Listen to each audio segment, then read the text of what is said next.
Halo sahabatku, selamat datang kembali di channel kesayangan kita, Di Balik Rumah Tangga. Gimana kabar kalian hari ini? Semoga selalu sehat dan dilancarkan terus rezekinya.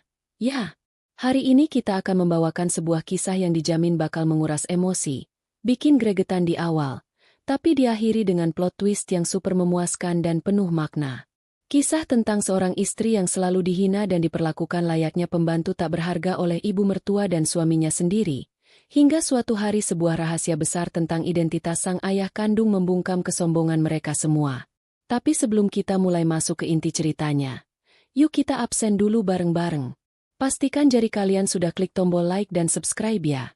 Biar channel ini makin berkembang dan kami makin semangat menyajikan cerita-cerita seru untuk menemani waktu santai kalian. Nah, buat sahabatku yang sedang nonton, yuk ramaikan kolom komentar di bawah. Tulis nama kalian, asal kota, dan ketik kata hadir. Contoh, Rina, dari Surabaya, hadir. Biar kita semua bisa saling kenal, saling sapa, dan makin akrab sebagai keluarga besar penonton setia channel ini. Sudah absen semua? Kalau sudah, siapkan camilan kalian. Cari posisi rebahan yang paling nyaman, tarik napas panjang, dan mari kita saksikan bersama kisah selengkapnya, hanya di Balik Rumah Tangga. Pagi itu, sinar matahari belum sepenuhnya menembus awan mendung. Namun Rili sudah berkutat dengan tumpukan cucian yang menggunung di area belakang rumah mewah bercat putih gading tersebut.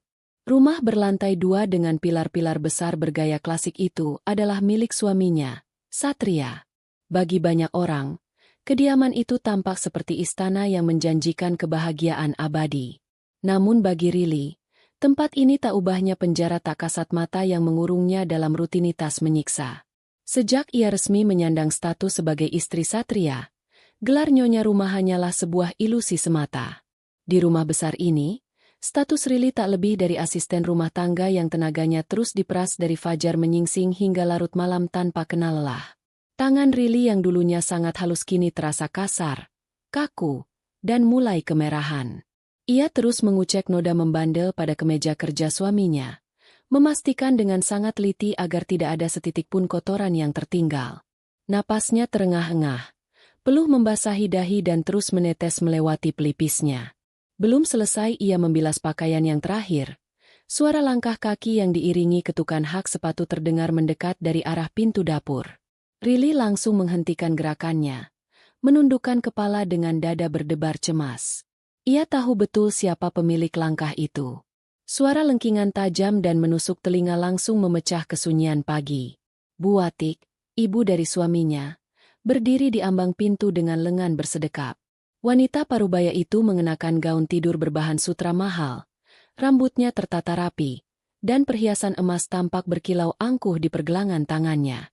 Tatapan Bu Atik menyapu area cucian dengan penuh rasa jijik, seolah-olah apa yang dikerjakan menantunya itu adalah pekerjaan yang sangat kotor dan memalukan.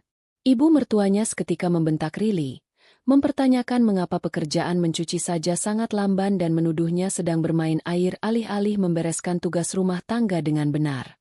Dengan suara pelan yang nyaris seperti bisikan, Rili mencoba menjelaskan bahwa noda di kemeja suaminya agak sulit dihilangkan sehingga ia harus menguceknya jauh lebih lama. Rili sama sekali tidak berani mengangkat wajahnya untuk menatap kedua bola mata mertuanya. Ia sangat paham, satu tatapan balasan saja bisa memicu amarah Bu Atik yang jauh lebih meledak-ledak.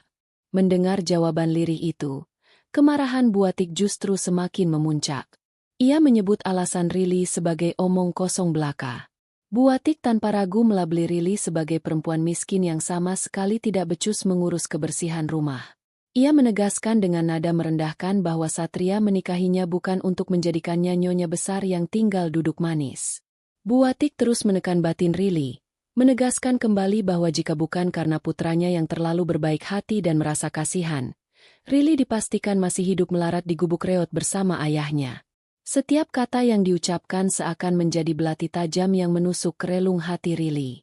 Rili menggigit bibir bawahnya kuat-kuat, menahan air mata yang mulai menggenang di pelupuk matanya yang memerah. Ia ingin sekali membalas ucapan ibu mertuanya demi membela kehormatan keluarganya, terutama sang ayah yang selalu dihina. Namun, Rili dengan sekuat tenaga menelan kembali amarahnya. Ia teringat akan janjinya pada diri sendiri untuk selalu menjadi istri yang sabar demi menjaga keutuhan rumah tangganya bersama Satria. Tanpa mempedulikan perasaan Rili, Buati kembali melemparkan perintah bernada tinggi. Ia menyuruh Rili segera menyelesaikan cuciannya. Ibu mertuanya itu juga mengabsen rentetan pekerjaan lain yang harus tuntas pagi itu juga.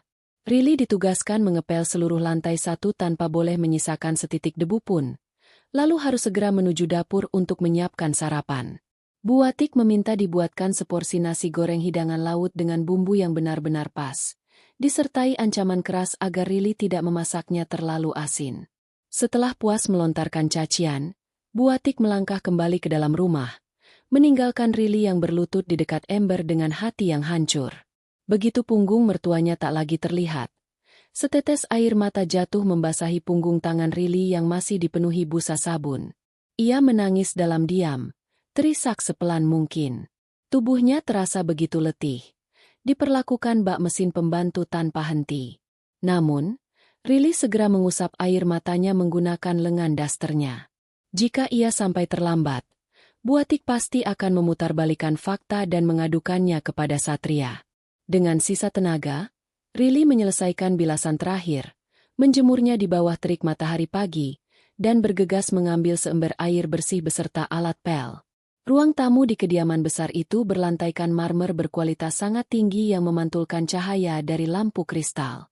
Bagi Rili, lantai mewah ini adalah saksi bisu dari seluruh penderitaannya. Ia harus merangkak dan berlutut, menggosok keras setiap jengkal permukaan marmer, guna memastikan permukaannya benar-benar mengkilap sesuai standar tak masuk akal yang diukur oleh Bu Atik. Keringat dingin bercucuran menembus daster katun pudar yang melekat pasrah di tubuhnya. Saat Rili membersihkan bagian bawah sofa di ruang keluarga, Bu Atik muncul kembali. Wanita itu duduk bersantai menyalakan layar televisi. Tangan kirinya memegang secangkir teh hangat. Bu Atik menegur Rili dengan suara lantang, menuduhnya mengepel dengan asal-asalan karena ada debu di sudut ruangan dekat vas bunga. Padahal, Rili sangat yakin sudah membersihkan sudut tersebut 2 kali dengan amat teliti. Sambil terus menggosok lantai yang dingin, ingatan Rili melayang ke masa lalu. Ia terkenang saat Satria berkunjung ke rumahnya yang sederhana dengan sikap hangat dan penuh cinta kasih. Suaminya dulu berjanji menatap mata ayahnya bahwa ia akan selalu menjaga Rili. Sayangnya, janji manis itu pudar di rumah ini.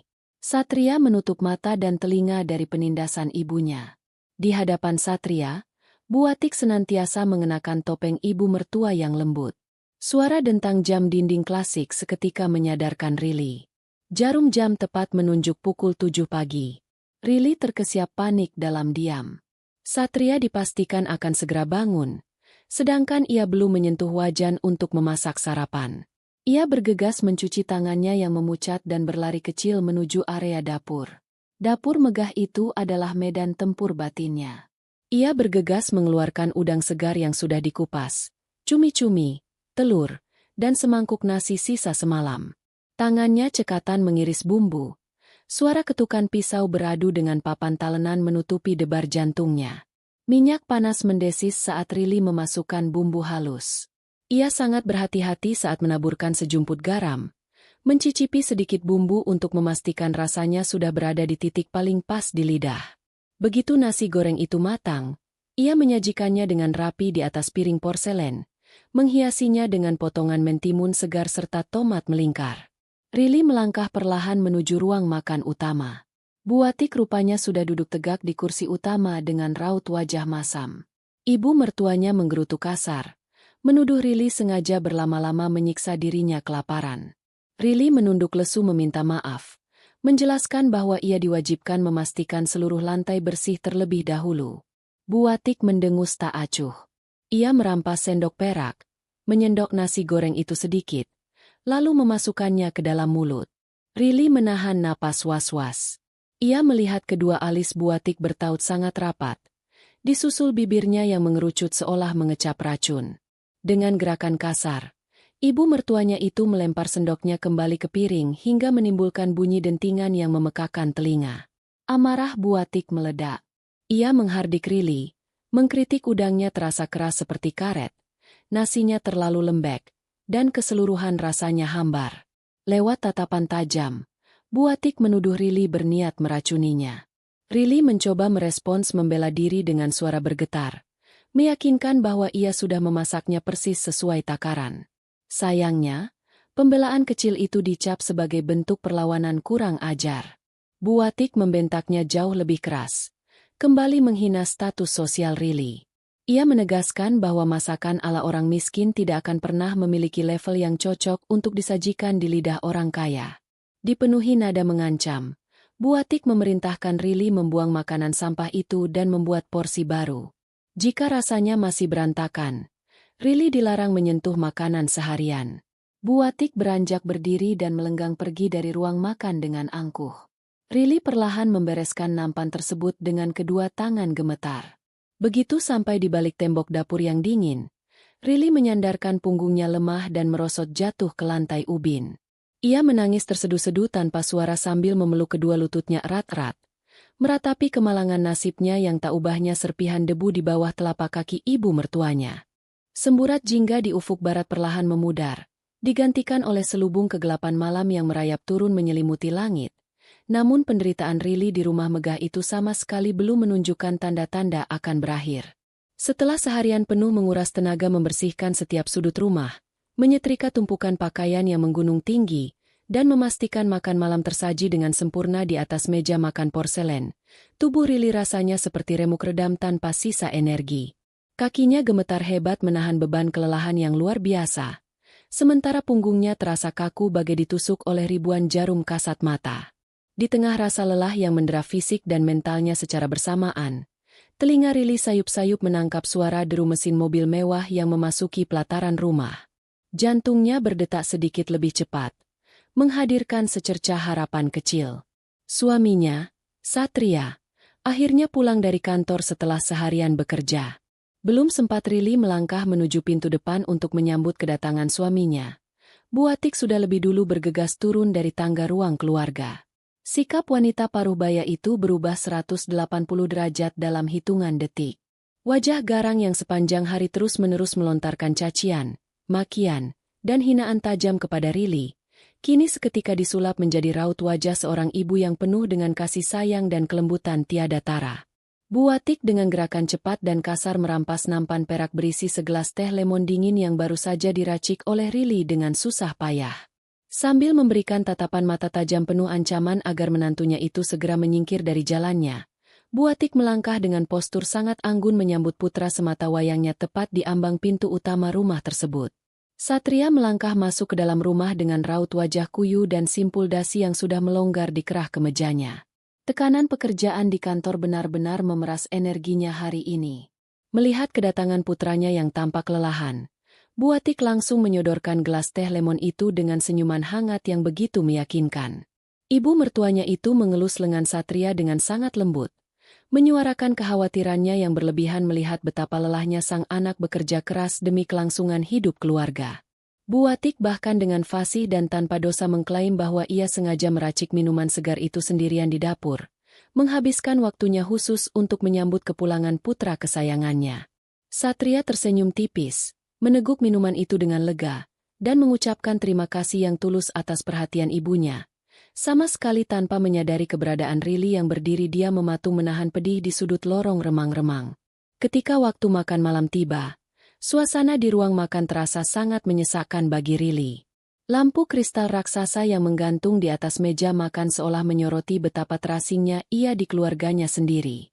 Bu Atik terus mengambilkan potongan daging dan lauk pauk terbaik untuk Satria, bertingkah seolah-olah dirinya lah sang ratu dapur yang memasak semua hidangan lezat di atas meja tersebut. Ketika Satria menoleh sejenak dan menyadari penampilan istrinya yang terlihat kusam, rambut yang sedikit berantakan, serta wajah yang memucat pasi, ia mengerutkan keningnya. Satria bertanya dengan nada sedikit menegur mengapa Rili tidak berdandan rapi dan cantik untuk menyambutnya pulang bekerja. Sebelum Rili sempat membuka mulut untuk menjawab atau sekadar membela diri, Bu Atik sudah menyela pembicaraan itu dengan nada suara yang sengaja dibuat selembut sutra yang mahal. Ibu mertuanya itu mengarang cerita bohong tanpa berkedip. Ia mengatakan bahwa Rili menghabiskan waktu sepanjang hari hanya untuk tidur siang bermalas-malasan di dalam kamar dan baru saja turun semata-mata untuk ikut makan malam. Secara tidak langsung menuduhnya sebagai perempuan pemalas yang tidak tahu cara merawat diri. Rili menatap mata suaminya dalam-dalam, menaruh harapan besar agar Satria bisa melihat kebohongan keji di balik senyum manis ibunya. Namun pria itu hanya menghela napas panjang dan menggelengkan kepalanya dengan raut wajah penuh kekecewaan, menelan mentah-mentah semua ucapan ibunya tanpa berniat mengonfirmasinya kepada sang istri. Malam semakin larut, keheningan mulai menyelimuti seluruh sudut kediaman mewah tersebut. Di dalam kamar tidur utama mereka yang sangat luas, wangi, dan berpendingin udara, Satria masih duduk bersandar di tepi tempat tidur sambil memangku layar laptopnya. Matanya fokus memeriksa beberapa laporan pekerjaan yang harus segera diselesaikan. Rili melangkah masuk dengan sangat perlahan setelah memastikan seluruh perabotan dapur bersih mengkilap tanpa noda sedikit pun. Ia duduk di sisi lain dari tempat tidur berukuran besar itu, menatap punggung suaminya dengan tatapan nanar yang penuh dengan keputusasaan. Ada beban berat yang terus-menerus mengganjal di dadanya.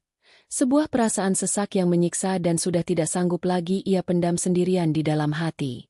Rili merasa bahwa malam ini adalah saat yang paling tepat untuk berbicara dari hati ke hati, menaruh harapan bahwa suaminya yang dulu pernah berjanji di hadapan ayahnya akan selalu melindunginya, mau menurunkan egonya dan mendengarkan keluh kesahnya.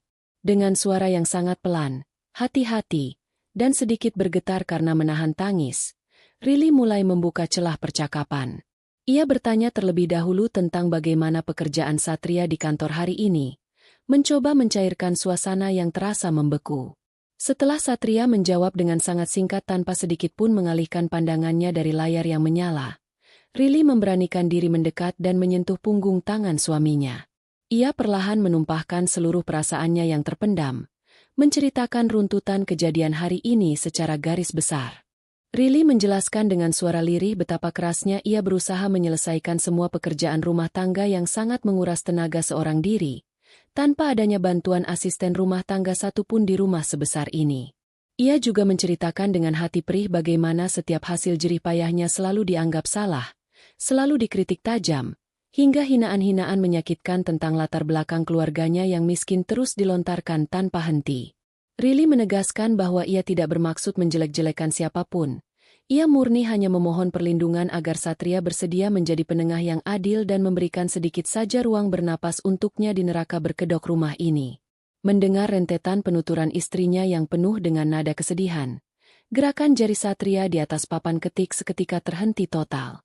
Ia menutup laptopnya dengan gerakan kasar, menimbulkan suara debuman yang cukup keras memecah keheningan kamar, hingga membuat kedua bahu Rili tersentak kaget ketakutan. Satria menolehkan kepalanya, menatap Rili dengan sorot mata yang sangat dingin, tajam, dan dipenuhi oleh rasa jengkel yang tidak disembunyikan. Alih-alih memberikan pelukan hangat, usapan lembut di kepala, atau kata-kata penenang yang mendamaikan jiwa, Satria justru menghembuskan napas kasarnya. Ia dengan tega menuduh Rili selalu berlebihan dalam menyikapi sesuatu, membesar-besarkan masalah sepele, dan menyebutnya sebagai perempuan yang terlalu gampang terbawa perasaan. Satria dengan suara tegas menyatakan bahwa teguran keras dari seorang ibu adalah hal yang sangat wajar. Sebuah metode mendidik menantunya agar menjadi seorang istri yang lebih cekatan, tangguh, dan disiplin dalam mengurus rumah tangga. Rili menggelengkan kepalanya perlahan. Air mata bening yang sejak tadi mati-matian ditahannya kini mulai menggenang memenuhi pelupuk matanya. Ia mencoba menjelaskan sekali lagi bahwa ini sama sekali bukan sekadar teguran biasa layaknya orang tua kepada anak, melainkan sebuah bentuk siksaan batin dan kelelahan fisik yang dengan sengaja ditujukan untuk merendahkan martabatnya sebagai seorang manusia utuh. Rili mengingatkan Satria dengan suara parau bahwa ia adalah istri sahnya, pasangan hidupnya, bukan seorang tawanan yang bisa dicaci maki dan diinjak-injak harga dirinya seenak hati. Namun, pembelaan tulus yang keluar dari lubuk hati Rili itu justru membuat amarah suaminya semakin terpancing keluar. Dengan nada suara bariton yang mulai meninggi, Satria menuding Rili di depan wajahnya sebagai sosok perempuan yang sangat tidak tahu diuntung dan melupakan budi baik keluarga ini. Pria itu dengan angkuhnya mengungkit kembali kisah lama, bagaimana ia telah menyelamatkan dan mengangkat derajat Rili dari kehidupan melarat di desa terpencil. Satria mengingatkan istrinya bahwa ia telah memberikan fasilitas hidup mewah, tempat tinggal yang sangat megah bak istana, dan kehidupan terjamin yang jauh dari kata kekurangan finansial. Satria terus memojokkan Rili tanpa ampun, menegaskan bahwa ibunya telah berkorban nyawa membesarkannya seorang diri dengan cucuran keringat dan air mata, sehingga sudah menjadi sebuah kewajiban mutlak dan tidak bisa ditawar lagi bagi Rili untuk tunduk, patuh, dan melayani segala keinginan ibunya tanpa berani mengeluh sedikit pun. Lebih menyakitkannya lagi, suaminya itu secara terang-terangan menuduh Rili memiliki niat licik untuk merusak hubungan harmonis dan ikatan suci antara dirinya dengan sang ibu. Kata-kata tajam Satria mengalir deras seperti belati yang menghujam jantung Rili, menyalahkan istrinya secara penuh atas ketidakmampuan beradaptasi dengan lingkungan pergaulan keluarga kelas atas. Ia menuntut istrinya untuk segera berhenti mengarang cerita konyol yang mendramatisir keadaan, dan dengan sinis memintanya untuk lebih banyak belajar bersyukur kepada Tuhan alih-alih terus mengeluhkan hal-hal remeh-temeh yang menurutnya hanya akan menambah beban pikiran Satria yang sudah sangat penat dengan segala urusan bisnis di kantor. Air mata yang tidak sanggup lagi dibendung akhirnya jatuh berderai membasahi kedua pipi Rili yang memucat. Hatinya benar-benar hancur berkeping-keping tak tersisa. Pria yang sedang duduk tepat di hadapannya saat ini terasa begitu jauh dan amat sangat asing. Satria yang dulu selalu menatapnya dengan pandangan penuh cinta dan janji-janji manis, kini telah sepenuhnya berubah menjadi sosok arogan yang kedua matanya tertutup rapat oleh kesombongan, keangkuhan, dan gengsi status sosial. Rili menyadari sebuah kenyataan yang sangat pahit dan menyayat hati malam itu. Suaminya telah benar-benar buta. Satria sengaja menutup kedua mata dan telinganya serapat mungkin terhadap penderitaan yang dialami oleh istrinya sendiri di bawah atap rumahnya. Pria itu jauh lebih memilih untuk hidup dengan nyaman di dalam ilusi keharmonisan keluarga yang diciptakan oleh ibunya, mengabaikan fakta mengerikan bahwa Rili sedang hancur perlahan-lahan di dalam sangkar emas kemewahan tersebut. Tanpa mengucapkan sepatah kata balasan pun lagi karena tenggorokannya tercekat oleh rasa sakit yang luar biasa, Rili membalikan badannya menjauh. Ia menarik selimut tebal itu dengan tangan bergetar, menutupi sebagian wajah dan tubuhnya yang terasa sangat dingin, membelakangi Satria yang dengan tenangnya kembali membuka layar laptop seolah tidak pernah terjadi pertengkaran apa-apa di antara mereka. Di tengah pekatnya kegelapan malam yang perlahan merayap, Rili menangis terseduh-seduh dalam diam yang menyiksa. Ia menggigit ujung bantalnya kuat-kuat agar suara isakan tangisnya yang memilukan tidak terdengar dan memicu kemarahan suaminya lagi. Rasa kesepian yang teramat sangat dalam, dingin, dan mencekik kini menyergap seluruh relung jiwanya. Di dalam kamar tidur yang sangat luas dan dipenuhi oleh barang-barang bernilai ratusan juta ini, Rili akhirnya menyadari kenyataan tragis bahwa ia benar-benar sendirian, berjuang mati-matian tanpa ada satupun sosok pelindung yang sudi berpihak padanya. Matahari siang itu bersinar dengan sangat terik, memancarkan hawa panas yang seolah sanggup memanggang kulit hingga menembus ke tulang. Di halaman depan rumah mewah yang dikelilingi pagar besi tinggi menjulang, Rili masih sibuk memangkas daun-daun kering dari deretan tanaman hias mahal milik ibu mertuanya. Keringat sebesar biji jagung terus menetes dari pelipisnya, membasahi kerah daster katunnya yang sudah basah oleh peluh sejak pagi hari. Tiba-tiba, suara derit engsel pagar besi yang terbuka memecah konsentrasinya. Rili menghentikan gerakan gunting rumputnya, mengusap punggung tangannya yang kotor ke dahi, dan menoleh ke arah sumber suara. Di balik celah pagar yang setengah terbuka itu, berdiri sesosok pria parubaya yang sangat ia kenal. Jantung Rili seakan berhenti berdetak selama 1 detik penuh sebelum akhirnya bergemuruh hebat karena kerinduan yang membuncah.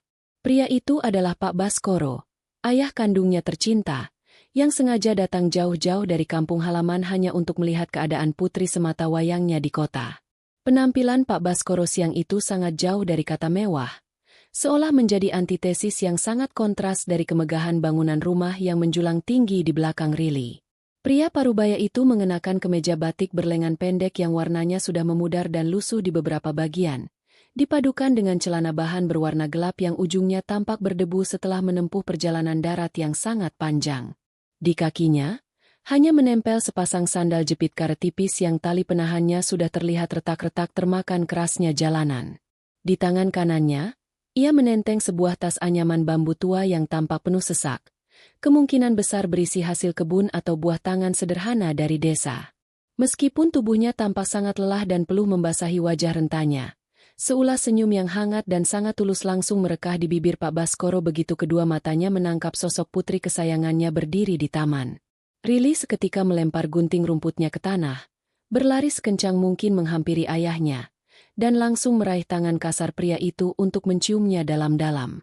Air mata bahagia sekaligus rasa rindu yang tak tertahankan menetes membasahi punggung tangan Pak Baskoro. Rili memeluk ayahnya dengan sangat erat, menghirup aroma khas yang selalu mengingatkannya pada tempat berlindung serta kasih sayang tanpa batas semenjak ia masih kecil.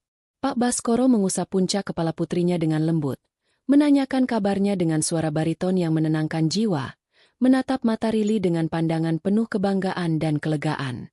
Namun, momen haru dan bahagia yang baru saja tercipta itu harus hancur berkeping-keping dalam hitungan detik. Terdengar suara deheman yang keras dan dipenuhi nada merendahkan dari arah teras utama. Rili dan ayahnya menoleh secara bersamaan. Di sana, berdiri tegak Buatik dengan gaun siangnya yang terbuat dari bahan sutra mahal. Raut wajahnya berkerut tajam menampilkan ekspresi jijik yang sama sekali tidak ditutupi. Seakan-akan ia baru saja melihat sebuah benda yang sangat kotor merusak pemandangan indahnya. Buatik menuruni anak tangga teras dengan langkah yang sangat angkuh. Kedua tangannya disilangkan di depan dada sementara pandangannya memindai sosok Pak Baskoro secara intens dari ujung rambut hingga ke ujung sandal jepitnya yang kumal. Tanpa repot-repot membalas senyum ramah dan anggukan sopan yang baru saja diberikan oleh ayah Rili, ibu mertuanya itu langsung melontarkan pertanyaan tajam yang menyayat hati. Dengan nada suara yang sangat lantang hingga sengaja agar terdengar oleh satpam penjaga di pos depan, Buatik mempertanyakan siapa pengemis liar yang berani masuk ke pekarangannya tanpa izin tertulis. Rili dengan tergesa-gesa menyela ucapan itu, menjelaskan dengan suara bergetar bahwa pria ini adalah ayahnya sendiri yang datang berkunjung. Mendengar penjelasan tersebut, bukannya menunjukkan rasa hormat atau sekadar mempersilakan tamu masuk layaknya tuan rumah yang berpendidikan, Buatik justru tertawa sumbang yang terdengar sangat meremehkan. Ia melontarkan hinaan tajam, menyebut bahwa penampilan Pak Baskoro benar-benar mencerminkan strata sosial yang sangat rendah dan sangat tidak pantas menginjakan kaki di kediamannya. Pak Baskoro tetap berdiri dengan sangat tenang, sama sekali tidak terpancing oleh rentetan kalimat kasar yang menyambar telinganya. Dengan tingkat kesabaran yang luar biasa, ia menyodorkan tas anyaman bambu miliknya yang berisi buah-buahan segar dan sekotak kue tradisional yang sengaja ia bawa jauh-jauh untuk keluarga besarnya. Namun, Buatik langsung mundur satu langkah seolah menghindari penyakit menular sambil menutup hidungnya rapat-rapat. Ia berbalik dan memerintahkan satpam untuk segera membuang bingkisan itu ke tempat sampah di luar pagar. Buatik beralasan bahwa ia merasa jijik dan secara terang-terangan menuduh makanan dari desa tidak terjamin standar kebersihannya, sehingga dikhawatirkan bisa membawa penyakit bagi perut keluarganya yang sudah sangat terbiasa mengonsumsi makanan impor bertaraf internasional. Hati Rili menjerit perih melihat penolakan kasar dan tidak manusiawi itu. Tas anyaman yang berisi bentuk cinta murni dari ayahnya diperlakukan seperti barang najis yang sama sekali tak berguna. Rili mencoba memohon dengan sangat agar ayahnya diizinkan masuk ke dalam rumah sejenak saja untuk duduk beristirahat di sofa, mengingat cuaca sangat panas dan ayahnya pasti kelelahan hingga kehabisan napas. Permohonan Rili langsung dijawab dengan bentakan keras yang memekakan telinga. Buatik melotot tajam, menegaskan dengan kemarahan bahwa tidak ada satupun orang dengan pakaian kotor dan sandal berdebu yang diizinkan menodai karpet Turki dan sofa kulit Italia miliknya di ruang tamu yang suci. Dengan jari telunjuknya yang dipenuhi deretan cincin berlian yang menyilaukan, Buatik menunjuk ke arah lorong samping rumah yang sempit dan gelap, mengarah lurus ke bagian belakang bangunan.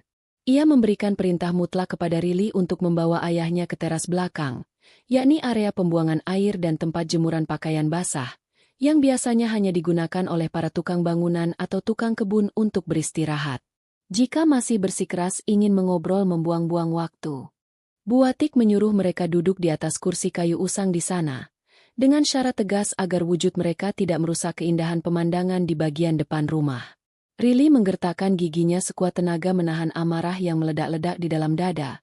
Air matanya mulai mengalir deras tak terbendung dari kedua pelupuk matanya. Ia bersiap untuk melawan dan membalas ucapan kejam ibu mertuanya, membela kehormatan ayahnya yang sedang diinjak-injak habis-habisan, namun sebuah tangan yang hangat dan besar menggenggam erat pergelangannya dari belakang. Pak Baskoro tersenyum menenangkan kepada putrinya, menggelengkan kepalanya perlahan dan pasti sebagai isyarat kuat agar Rili tidak perlu melawan atau membuat keributan demi dirinya. Dengan suara yang luar biasa tenang dan penuh dengan wibawa tersembunyi, pria itu mengiyakan semua perintah lisan buatik dan bahkan mengucapkan terima kasih karena setidaknya ia masih diizinkan berteduh dari terik matahari. Rili terpaksa menuntun ayahnya berjalan beriringan melewati lorong samping yang sempit, berdebu, dan terasa sangat lembab menuju area paling belakang dari rumah raksasa tersebut.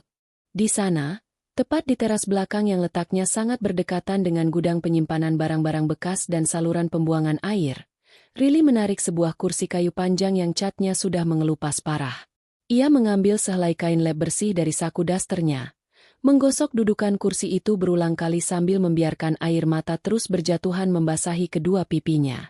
Pak Baskoro duduk secara perlahan, melepaskan sandal jepitnya yang menipis, dan mengusap peluh di dahinya sambil terus menatap putrinya dengan pandangan penuh kasih sayang murni.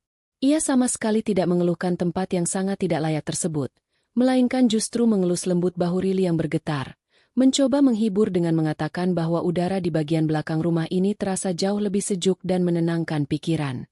Belum sempat luka di dalam hati Rili mereda, siksaan batin dari sang nyonya rumah kembali datang menghampiri. Buatik tiba-tiba menyusul ke area belakang dengan raut wajah masam. Langkah kakinya sengaja dihentakkan dengan kasar ke lantai semen. Wanita parubaya itu datang membawa sebuah piring plastik kusam dan retak di bagian pinggirnya. Jenis piring yang sebelumnya biasa digunakan untuk memberi makan kucing peliharaan liar yang mampir ke halaman. Di atas wadah plastik tersebut, teronggok setumpuk nasi putih yang sudah dingin dan mengeras karena dibiarkan di suhu ruang. Jelas merupakan sisa makanan dari semalam, beserta sepotong kecil ikan goreng yang sudah menghitam, sangat alot, dan sama sekali tak layak konsumsi. Buatik meletakkan piring itu dengan bunyi bantingan keras di atas meja kayu rapuh tepat di hadapan Pak Baskoro. Tanpa menunjukkan sedikitpun rasa bersalah atau sungkan sebagai seorang besan, ia berkata dengan nada sinis yang menyakitkan bahwa di rumah megah ini tidak ada hidangan spesial yang sengaja disiapkan untuk menjamu tamu tak diundang dari pedesaan. Ia berdalih dengan congkak bahwa orang miskin biasanya memiliki perut yang tahan banting terhadap bakteri, sehingga makanan sisa yang sudah keras pun pasti akan terasa seperti hidangan restoran bintang 5 bagi lidah mereka. Setelah merasa puas melontarkan kalimat berbisa yang membakar hati itu, Buatik memutar tubuhnya dengan cepat dan melangkah pergi kembali ke dalam rumah dengan kepala tegak dan penuh kesombongan. Melihat pemandangan mengerikan di hadapannya, pertahanan mental Rili benar-benar hancur lebur tanpa sisa. Isak tangisnya seketika pecah memecah keheningan udara siang yang semakin terik dan menyengat.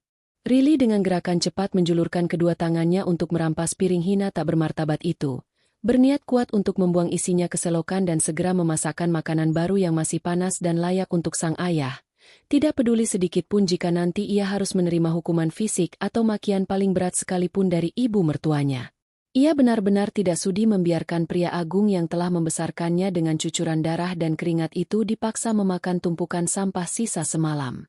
Namun, untuk kesekian kalinya, tangan kokoh dan penuh ketenangan milik Pak Baskoro berhasil menahan gerakan putrinya yang sedang dikuasai emosi. Dengan senyum tulus yang anehnya tidak memudar sedikit pun dari wajah keriputnya, Pak Baskoro mengambil alih piring plastik itu, memegang sendoknya dengan mantap, dan mulai menyuapkan nasi dingin serta patahan ikan alot itu ke dalam mulutnya sendiri.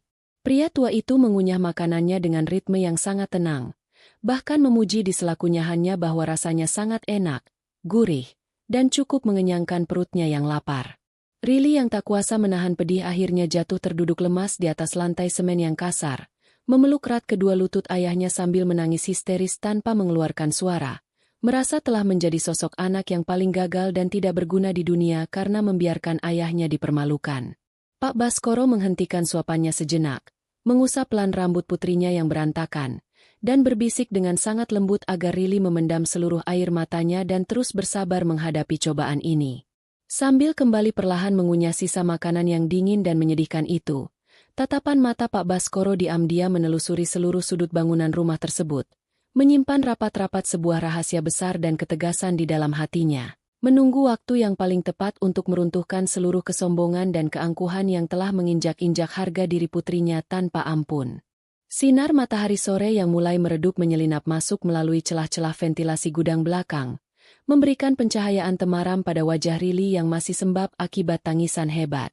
Setelah Buatik pergi dengan membawa serta kesombongannya, suasana di teras belakang berubah menjadi sangat hening, hanya menyisakan deru suara mesin pompa air yang sesekali berbunyi. Rili masih duduk bersimpuh di atas lantai semen yang dingin. Jemarinya bertaut erat pada ujung kain daster yang sudah sedikit robek di bagian bawahnya. Ia benar-benar merasa hancur. Setiap detak jantungnya seakan terasa nyeri, seiring dengan bayangan adegan memilukan saat ayahnya dipaksa memakan sisa makanan layaknya hewan peliharaan. Rili merasa dirinya adalah anak yang paling durhaka di muka bumi ini, membiarkan orang yang paling ia cintai di dunia mendapatkan perlakuan sehina itu tepat di depan matanya sendiri. Pak Baskoro, yang telah menyelesaikan piring berisi nasi dingin tersebut, meletakkan sendok plastiknya dengan sangat perlahan. Beliau kemudian meraih tangan Rili, menggenggamnya dengan jemari yang kasar namun terasa hangat dan menenangkan. Tatapan mata pria tua itu begitu dalam, memancarkan kedamaian yang sama sekali tidak sejalan dengan situasi memalukan yang baru saja mereka alami. Tanpa memedulikan rasa lapar yang mungkin masih tersisa atau kehinaan yang baru saja dilontarkan oleh Buatik, Pak Baskoro justru mulai menasihati Rili. Suaranya rendah, berwibawa, dan syarat akan kebijaksanaan hidup yang mendalam. Beliau berbisik dengan sangat lembut agar Rili tidak perlu merasa dendam atau menyimpan kebencian yang mendalam di dalam hatinya, karena kemarahan yang dipelihara hanya akan meracuni jiwa Rili sendiri dan menghancurkan ketenangan pikirannya. Ayah Rili menatap nanar ke arah bangunan utama rumah yang megah itu, lalu kembali menatap putrinya dengan senyum tipis yang penuh dengan teka-teki. Pak Baskoro berpesan agar Rili bersabar sedikit lagi, membiarkan alur sandiwara kehidupan ini berjalan menuju puncaknya. Beliau menekankan bahwa setiap tindakan buruk, setiap kesombongan yang dipamerkan, dan setiap kejahatan yang disembunyikan di balik topeng kemewahan, pada akhirnya akan memiliki waktunya sendiri untuk terungkap ke permukaan. Pak Baskoro meminta Rili untuk tidak bertindak gegabah atau melawan dengan emosi yang meledak-ledak saat ini, karena musuh yang sesungguhnya sedang menikmati puncak kejayaan mereka di atas pondasi yang rapuh. Rili mendengarkan setiap patah kata ayahnya dengan penuh perhatian, meskipun hatinya masih terasa sesak dan berat untuk menerima semua ketidakadilan ini begitu saja. Setelah memberikan kekuatan batin yang luar biasa, Pak Baskoro berpamitan untuk segera pulang. Beliau menolak ketika Rili menawarkan diri untuk memanggilkan taksi atau memberikan uang untuk ongkos perjalanan, dengan alasan bahwa beliau sudah terbiasa menempuh jarak jauh dengan kendaraan umum demi kesehatan kakinya. Saat melangkah menuju gerbang depan, Pak Baskoro sempat berpapasan dengan Satria yang baru saja tiba di rumah. Satria, dengan setelan jas mahalnya, hanya melirik sekilas ke arah pria tua berpakaian lusuh itu dengan tatapan datar yang sangat meremehkan. Satria sama sekali tidak menyadari bahwa pria yang baru saja ia abaikan adalah sosok yang memegang kendali atas banyak hal yang selama ini ia banggakan. Pak Baskoro hanya mengangguk pelan, memberikan hormat yang tulus kepada menantunya, sebelum akhirnya melangkah keluar dari pekarangan rumah tersebut dengan tenang tanpa menoleh kembali. Malam harinya, rumah tersebut kembali diselimuti ketegangan yang menyesakkan. Satria duduk di ruang keluarga, ditemani oleh Buatik yang dengan antusias menceritakan kedatangan pengemis yang ia klaim sebagai orang asing yang sempat membuat keributan di halaman depan. Satria menanggapi cerita ibunya dengan tawa sinis, menyayangkan mengapa Satpam tidak segera mengusir orang-orang rendahan seperti itu agar tidak mencemari lingkungan elit mereka. Rili yang berada di balik dinding pembatas ruang makan mendengar semuanya. Hatinya yang tadi sempat ditenangkan oleh ayahnya kini kembali bergejolak. Ia ingin sekali berteriak dan mengungkap bahwa pria yang mereka hina habis-habisan itu adalah ayah kandungnya, orang yang secara tidak langsung telah berjasa dalam kehidupan Satria melalui kerja keras masa lalu yang tidak diketahui siapapun. Namun, Rili teringat akan janji dan nasihat ayahnya. Ia menggigit bibirnya hingga terasa nyeri, memaksa dirinya tetap diam dan menjalankan tugas membersihkan meja makan. Siksaan batin itu berlanjut ketika Buatik mulai memerintahkan Rili untuk segera membersihkan teras belakang, area tempat ia tadi bertemu dengan ayahnya. Buatik sengaja menjatuhkan segelas air teh dan serpihan makanan di sana, lalu memerintahkan Rili membersihkannya dengan sikat gigi bekas agar benar-benar bersih dan tidak meninggalkan bau kampung dari pria tua tadi. Satria, yang melihat kejadian tersebut, hanya mengalihkan pandangannya ke layar ponselnya, bersikap seolah tidak ada satupun hal yang salah di depan matanya. Rili hanya bisa menunduk, menjalankan perintah itu dengan tangan gemetar. Ia membayangkan ayahnya duduk di kursi tersebut, bersabar menerima hinaan, sementara ia kini harus membersihkan sisa-sisa jejak yang tertinggal dengan penuh kehinaan. Di tengah malam yang dingin, saat Satria sudah terlelap dengan sangat pulas di kamar yang hangat, Rili terbangun karena rasa sesak yang tak tertahankan. Ia berjalan keluar kamar, menuju ke balkon lantai 2 yang menghadap ke arah jalan raya. Menatap gemerlap lampu kota yang jauh dari jangkauan tangannya, Rili merenungkan kata-kata ayahnya. Lihatlah sampai ke akarnya. Itulah pesan yang terus terngiang di kepalanya. Rili mulai memahami bahwa ayahnya tidak mungkin datang tanpa tujuan, apalagi bersikap begitu tenang saat diperlakukan seburuk itu. Mungkin, di balik pakaian batiknya yang pudar dan sandal jepitnya yang retak, ayahnya sedang memegang sebuah kunci besar yang akan segera membuka kebenaran yang selama ini tertutup oleh kegelapan keserakahan keluarga suaminya. Rili kembali ke tempat tidur dengan perasaan yang jauh lebih stabil dibandingkan sebelumnya. Ia menatap wajah suaminya yang tertidur. Wajah itu dulu selalu ia rindukan, namun kini, wajah tersebut hanya mengingatkannya pada ketidakadilan dan ketidakmampuan untuk melihat hal yang benar. Rili memutuskan untuk mengikuti saran ayahnya. Ia akan menjadi saksi dari setiap kejahatan kecil yang dilakukan Buatik, mencatat setiap hinaan, dan mendokumentasikan setiap perilaku tidak manusiawi yang terjadi di rumah ini, tanpa harus meledakkan amarahnya saat ini juga. Ia sadar bahwa ia membutuhkan bukti, bukan hanya air mata, untuk meruntuhkan dinding keangkuhan yang selama ini menindasnya. Keesokan paginya, rutinitas penyiksaan kembali dimulai seolah tidak pernah ada hari kemarin yang begitu melelahkan. Buatik membangunkan Rili dengan dentuman pintu kamar yang keras, memerintahkannya untuk mencuci tirai jendela yang sangat berat dan tinggi, serta membersihkan debu di setiap celah rak buku antik milik Satria. Satria, sebelum berangkat ke kantor, hanya memberikan perintah dingin agar Rili menyiapkan segala keperluan dokumennya di meja kerja tanpa sedikit pun bertanya apakah istrinya sudah sarapan atau belum. Rili menjalankan setiap instruksi itu dengan kepala tegak. Namun tatapannya kini jauh lebih tajam dan penuh perhitungan. Ia tidak lagi menatap ke bawah dengan rasa malu atau rasa takut. Setiap kali Buatik memaki, Rili hanya menanggapi dengan diam dan senyum yang sangat tipis, yang justru membuat ibu mertuanya merasa risih dan bingung karena mangsa yang biasanya menangis terseduh-seduh kini tampak begitu misterius dan tenang. Rili menyadari bahwa perubahan sikapnya ini adalah awal dari kehancuran posisi tawar Buatik. Ia mulai bisa melihat pola-pola yang diulang oleh mertuanya, menciptakan kekacauan, menyalahkan Rili, lalu memanipulasi Satria agar semakin membenci istrinya sendiri. Dengan ketenangan yang dipelajari dari ayahnya, Rili mulai mengumpulkan keberanian untuk tidak lagi menjadi pion yang bisa dipermainkan. Ia mulai menyadari bahwa ia tidak butuh pengakuan dari Satria atau Buatik untuk merasa berharga. Keberhargaan dirinya sudah terpatri dengan jelas melalui kasih sayang tulus ayahnya. Dan dengan bekal kekuatan itu, Rili siap menunggu momen yang tepat untuk melangkah ke babak berikutnya, di mana topeng yang dipakai oleh Satria dan Buatik akan perlahan-lahan tersingkap, memperlihatkan betapa rapuh dan memalukannya mereka sebenarnya di hadapan kenyataan yang tak terelakkan. Suasana di dalam rumah megah itu terasa jauh lebih mencekam daripada biasanya. Sebuah keheningan yang janggal menggantung di setiap sudut ruangan, seolah semesta sendiri sedang menahan napas menunggu sebuah petaka besar akan segera pecah. Buatik, yang biasanya sibuk dengan rutinitas memaki Rili di setiap pagi, kini tampak gelisah. Ia mondar-mandir di ruang tamu dengan raut wajah yang tidak bisa ditebak. Sesekali merapikan perhiasan emas yang melingkar di jarinya dengan gerakan yang sangat tidak tenang. Rili, yang tengah sibuk membersihkan debu di atas perapian, hanya mengamati gerak-gerik ibu mertuanya itu dari pantulan cermin besar yang terpasang di dinding. Ia bisa merasakan bahwa ada sesuatu yang tidak beres. Sesuatu yang berkaitan dengan cincin kesayangan Buatik yang sejak kemarin tidak terlihat lagi di jari tangan wanita itu. Siang harinya, ketika Satria baru saja melangkah masuk untuk makan siang yang singkat, tiba-tiba suara jeritan melengking memecah ketenangan rumah. Buatik berlari keluar dari kamar tidurnya dengan wajah yang dipenuhi amarah yang meluap-luap.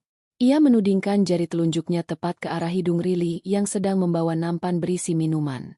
Dengan suara yang gemetar menahan emosi, Buatik menuduh Rili telah mencuri cincin berlian kesayangannya yang senilai ratusan juta rupiah. Ia mengklaim bahwa cincin itu hilang dari atas meja rias tepat setelah Rili masuk ke kamarnya pagi tadi untuk membersihkan lantai. Satria, yang baru saja duduk di kursi makan, langsung berdiri dengan mata yang menyala penuh amarah. Tanpa meminta bukti, tanpa memberikan kesempatan kepada Rili untuk berbicara sepatah kata pun, Satria langsung membentak istrinya dengan suara yang sangat keras hingga membuat Rili terhuyung mundur. Rili merasa jantungnya seakan diremas dengan sangat kuat oleh tangan yang tidak terlihat. Ia menatap Satria dengan mata yang membulat tidak percaya. Rili mencoba menjelaskan dengan suara yang sangat tenang namun tegas bahwa ia sama sekali tidak pernah menyentuh meja rias, apalagi mengambil barang pribadi milik Buatik. Ia menjelaskan bahwa ia bahkan tidak pernah masuk ke kamar utama setelah jam 7 pagi tadi, karena sedang sibuk mencuci tirai di ruang tamu. Namun, penjelasan logis tersebut justru dianggap sebagai alasan klise oleh Satria. Satria menuduh Rili sedang mencoba menutupi kejahatannya dengan kata-kata manis. Buatik, dengan akting yang sangat meyakinkan, mulai menangis terseduh-seduh, meratapi betapa mahalnya harga cincin itu dan menuduh Rili ingin menjualnya untuk mengirimkan uang kepada ayahnya yang miskin di kampung. Kalimat yang terakhir itu benar-benar menghujam tepat di ulu hati Rili. Menyeret nama ayahnya ke dalam fitnah yang keji ini adalah batas yang tidak bisa ia toleransi. Rili memberanikan diri menatap tajam mata Satria, meminta suaminya untuk menggunakan akal sehatnya sebelum menuduh orang lain. Rili menantang mereka untuk memeriksa seluruh isi kamarnya, lemari pakaiannya, bahkan dompet pribadinya jika perlu. Rili dengan tegas menyatakan bahwa ia tidak memiliki alasan sedikit pun untuk mencuri, karena ia tidak pernah menginginkan harta dari rumah ini. Namun, tantangan Rili justru membuat Satria semakin murka. Satria merasa terhina karena istrinya berani membantah dan menantang otoritasnya. Dengan gerakan kasar, Satria menarik lengan Rili dan menyeretnya menuju kamar mereka, memerintahkan Buatik untuk menggeledah seluruh isi barang milik menantunya. Di dalam kamar, Buatik membongkar isi lemari Rili dengan sangat beringas. Pakaian-pakaian Rili yang sudah usang dilemparkan ke lantai. Tas-tas plastik kecil milik Rili dibuka dan isinya disebar kemana-mana. Satria berdiri di ambang pintu dengan tangan terlipat di dada, menatap Rili dengan tatapan penuh jijik dan penghinaan yang mendalam. Rili hanya bisa berdiri diam, menahan diri agar tidak menangis di depan mereka. Ia tahu bahwa ini adalah perangkap. Buatik tidak akan pernah menemukan cincin itu karena memang Rili tidak pernah mengambilnya. Rili hanya bisa berdoa dalam hati agar kebenaran segera terungkap, meskipun ia sadar bahwa di rumah ini, kebenaran hanyalah barang langka yang tidak memiliki tempat untuk berdiri. Setelah menggeledah seluruh isi lemari dan tidak menemukan hasil, wajah Buatik yang awalnya merah padam kini perlahan berubah menjadi pucat. Ia mulai panik karena fitnahnya tidak menemukan bukti nyata. Namun, alih-alih meminta maaf atas tuduhan yang tidak berdasar itu, Buatik justru melontarkan kata-kata yang lebih kejam lagi. Ia menuduh Rili pasti sudah menyembunyikan cincin itu di luar rumah. Mungkin saat ia keluar untuk membuang sampah atau saat ia sedang membersihkan halaman. Satria, alih-alih mereda amarahnya setelah tidak menemukan bukti, justru semakin membenci Rili. Ia menuduh istrinya sangat licik karena mampu menyembunyikan barang curian dengan begitu rapi. Satria memberikan ultimatum keras kepada Rili. Jika cincin itu tidak ditemukan dalam waktu 24 jam, Rili akan diusir dari rumah tanpa membawa sepeser pun harta benda dan akan dilaporkan ke polisi sebagai pencuri. Setelah ancaman itu dilontarkan, Satria pergi meninggalkan Rili di kamar yang sudah berantakan seperti kapal pecah.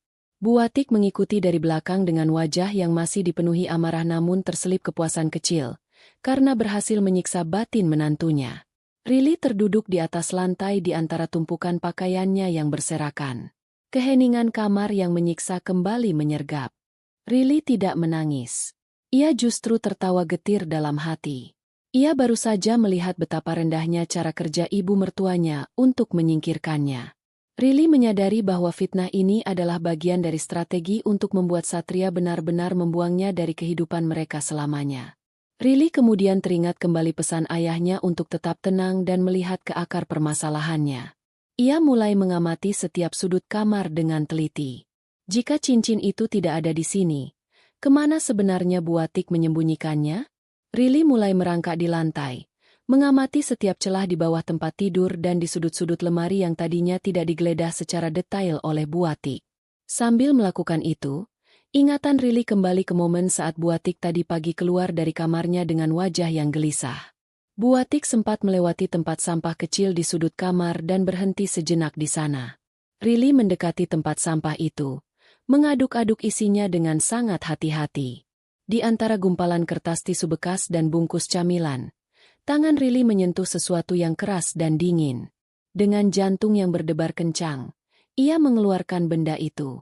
Itu adalah cincin emas kesayangan Buatik yang sempat ia tuduhkan dicuri oleh Rili. Cincin itu sengaja dijatuhkan oleh Buatik ke tempat sampah miliknya sendiri untuk menjebak Rili. Sebuah keberanian yang selama ini tertahan di dalam diri Rili tiba-tiba membuncah. Ia tidak lagi merasa takut. Ia memegang cincin itu dengan tangan yang mantap dan berjalan keluar kamar menuju ruang tamu tempat Buatik dan Satria sedang duduk. Satria menoleh dengan tatapan tajam, mengira Rili datang untuk memohon ampun atau mengakui kesalahannya. Namun, saat melihat cincin itu berada di tangan Rili, wajah Satria berubah menjadi bingung. Rili meletakkan cincin itu di atas meja tepat di hadapan Satria dan menatap mereka berdua dengan tatapan yang sangat tenang, namun menusuk. Rili menjelaskan dengan nada yang sangat datar bahwa ia menemukan cincin itu di dalam tempat sampah di kamar Buatik. Rili tidak menuduh siapa-siapa. Ia hanya menyatakan fakta. Melihat cincin itu sudah kembali ke tangan yang sah, Satria terdiam. Ia menatap ibunya dengan tatapan penuh tanya. Namun Buatik segera memotong dengan nada tinggi, mencoba menuduh Rili telah mengambilnya dari lemari lalu berpura-pura menemukannya di tempat sampah agar terlihat suci. Namun, argumen Buatik kali ini terdengar sangat lemah dan dipaksakan. Satria tampak ragu. Ketegangan di ruangan itu terasa sangat padat. Rili hanya berdiri diam, menunggu reaksi suaminya. Ia tidak perlu membela diri lagi, karena ia tahu bahwa benih keraguan telah tertanam di pikiran Satria. Untuk pertama kalinya, Rili merasa memiliki kendali atas situasi yang selama ini selalu menindasnya. Ia tidak lagi menjadi orang yang meminta maaf, melainkan orang yang memberikan bukti bahwa kehormatan mereka yang selama ini dianggap tinggi, sebenarnya hanyalah tumpukan kebohongan yang sangat rapuh. Kejadian penemuan cincin di tempat sampah itu meninggalkan residu ketegangan yang tidak kunjung hilang. Meski cincin telah kembali ke tangan Buatik, suasana rumah justru menjadi semakin dingin dan kaku. Satria tidak lagi menuduh Rili secara terang-terangan seperti sebelumnya, namun tatapannya kini menyiratkan rasa curiga yang baru, bukan lagi curiga bahwa Rili seorang pencuri, melainkan curiga bahwa istrinya kini memiliki keberanian untuk melawan. Di sisi lain, Buatik tampak lebih pendiam. Namun matanya yang tajam terus mengawasi setiap gerak-gerik Rili dengan kebencian yang berkali lipat lebih besar. Di tengah situasi yang mencekam tersebut, sebuah kabar besar datang bagaikan petir di siang bolong. Satria mendapatkan undangan resmi dari kantor pusat bahwa ia masuk ke dalam bursa kandidat utama untuk menempati posisi direktur utama di anak perusahaan mereka yang baru saja mengakuisisi bisnis besar. Ini adalah pencapaian tertinggi dalam karir Satria selama ini. Mendengar kabar tersebut, kegembiraan meluap-luap di rumah itu. Buatik merayakan keberhasilan putranya dengan berencana mengadakan acara syukuran kecil-kecilan di rumah, mengundang beberapa rekan kerja elit Satria untuk semakin mengukuhkan posisi dan gengsi mereka di mata kolega. Rili, seperti biasa, adalah orang yang harus menanggung beban persiapan acara tersebut sendirian. Buatik memberikan daftar tugas yang mustahil dikerjakan oleh satu orang dalam waktu singkat. Rili harus membersihkan seluruh rumah hingga mengkilap, menata bunga-bunga segar di setiap sudut ruangan, hingga menyusun menu hidangan kelas atas untuk para tamu terhormat. Bahkan, Buatik memerintahkan Rili untuk membuat dekorasi khusus dengan tangannya sendiri, menolak untuk menyewa jasa profesional karena ia ingin membuktikan kepada tamu-tamunya bahwa menantunya adalah pelayan yang serba bisa dan tidak berharga. Rili bekerja tanpa henti selama 2 hari 2 malam. Dengan mata yang mulai sayu dan tubuh yang terasa limbung. Hari yang ditunggu-tunggu pun tiba. Rumah itu didekorasi dengan sangat mewah. Lampu gantung kristal yang dibersihkan oleh Rili kini memancarkan kilau yang begitu memukau di bawah cahaya. Satria tampil sangat gagah dengan setelan jas tailored dari desainer ternama, Sementara Buatik mengenakan perhiasan yang lebih mencolok dari biasanya, memamerkan kekayaan dan kesuksesan anaknya ke hadapan para kolega. Tamu-tamu mulai berdatangan. Mereka adalah orang-orang dari kalangan atas, para eksekutif perusahaan, dan rekan bisnis yang tampak begitu berwibawa. Rilly, yang seharusnya menjadi nyonya rumah, justru diperintahkan untuk mengenakan pakaian sederhana dan bertugas melayani para tamu di dapur serta ruang makan. Setiap kali Rilly muncul dari balik dapur untuk menyajikan minuman atau makanan kecil, Buatik tidak segan-segan memperlakukannya di depan para tamu seperti seorang asisten yang tidak berguna. Ia akan menegur Rilly dengan suara yang sengaja dikeraskan jika ada sedikit saja noda di gelas, atau memerintahkan Rilly untuk segera membersihkan lantai yang sama sekali tidak kotor, hanya untuk menunjukkan betapa patuhnya menantunya tersebut. Para tamu yang datang pun, karena pengaruh dari cara Buatik memperlakukan Rilly, mulai memandang rendah. Beberapa tamu bahkan sempat melemparkan perintah atau komentar meremehkan kepada Rilly, menganggapnya sebagai orang yang tidak berpendidikan dan hanya cocok untuk melakukan pekerjaan kasar. Satria sendiri tidak memberikan perlindungan sama sekali. Ia malah tampak menikmati perhatian dan sanjungan dari rekan-rekannya, seolah ia benar-benar merasa bangga memiliki istri yang bisa dididik dengan sangat baik oleh ibunya. Satria bahkan sempat berkata di hadapan rekan bisnisnya bahwa kebahagiaan rumah tangganya bergantung pada disiplin ketat yang diterapkan oleh ibunya, yang membuat Rilly merasa sangat terhina. Di tengah keriuhan pesta, Rilly harus menahan rasa pedih yang mendalam. Ia terus bergerak melayani para tamu, menyajikan piring-piring makanan, dan membersihkan sisa-sisa santapan dengan tangan yang gemetar. Kelelahan fisik Rilly sudah mencapai batasnya, namun ia tetap bertahan, mengingat pesan ayahnya untuk tetap tenang dan melihat segalanya hingga ke akar. Di tengah kesibukan pesta, Rilly sempat mencuri dengar percakapan antara Buatik dan salah satu istri direktur perusahaan rekan bisnis mereka. Buatik dengan sombongnya menceritakan bahwa keberhasilan Satria mencapai posisi direktur utama adalah berkat dukungannya yang total, dan bahwa menantunya hanyalah orang miskin yang beruntung bisa menikah dengan anaknya. Rilly yang sedang memungut serbet yang jatuh di dekat mereka mendengar setiap kata itu. Ia merasakan betapa hancurnya martabat keluarganya diinjak-injak. Namun ia tidak mengeluarkan suara. Ia hanya menunduk dan melanjutkan pekerjaannya dengan hati yang dipenuhi dengan tekad yang semakin bulat. Puncak acara terjadi saat Satria berdiri memberikan pidato singkat di depan tamu-tamunya.